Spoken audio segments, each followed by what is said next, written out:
Баршаңызға сәлем. Бүгін түскі асқа дәмді пирог пісіреміз.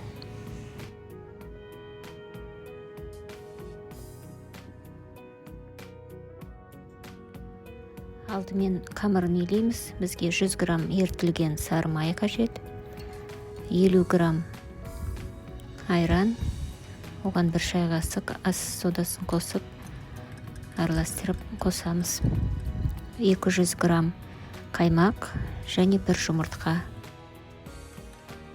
Және ең соңынан ұнды қосып илейміз. Ұнға 1 шымшым тұз және 1 шай қасық қопсытқыш қосамыз.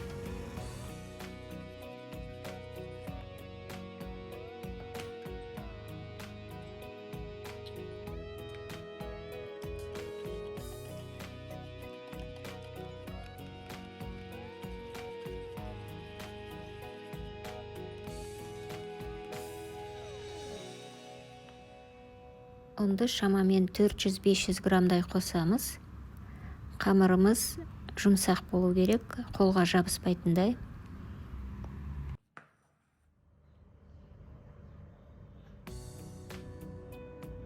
Пирогтың салмасына сиыр етінен тартылған 300 грамм фарш және 1 үлкенірек пияз, 2 картоп қажет.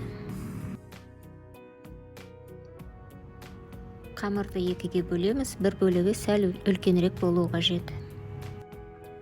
Үлкенірек бөлігін пергамент қағазына ұн сеуіп жаямыз. Қалыңдығы шамамен 6-7 мм.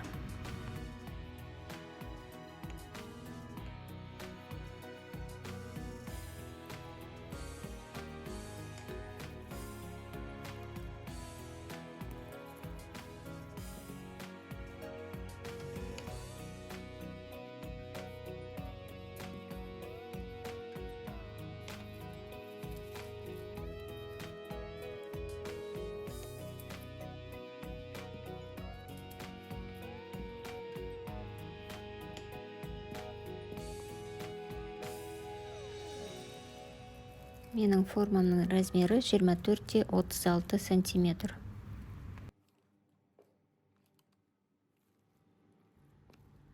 Пирогтың салмасына тұзын бұрышын қосып, жақсылап араластырып, барлық бұрыштарына тегістеп, жақсылап орналастырамыз.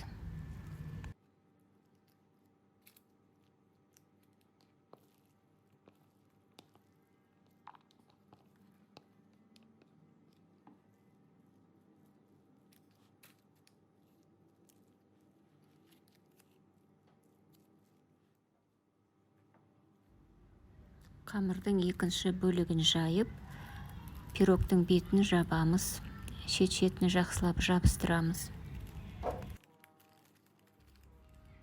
Шет-шетінде ашық жер қалмауы тиіс, мұқияттап жақсылап жабыстырамыз.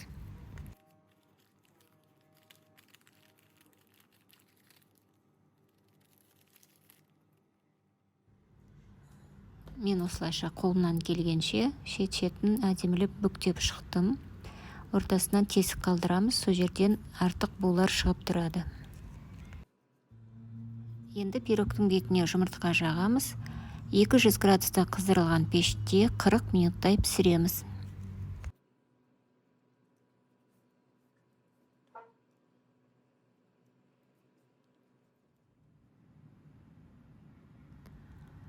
Пирогтың иісі керемет.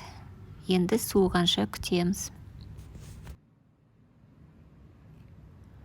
Қамыры сондай жұмсақ, нәзік болып пісті.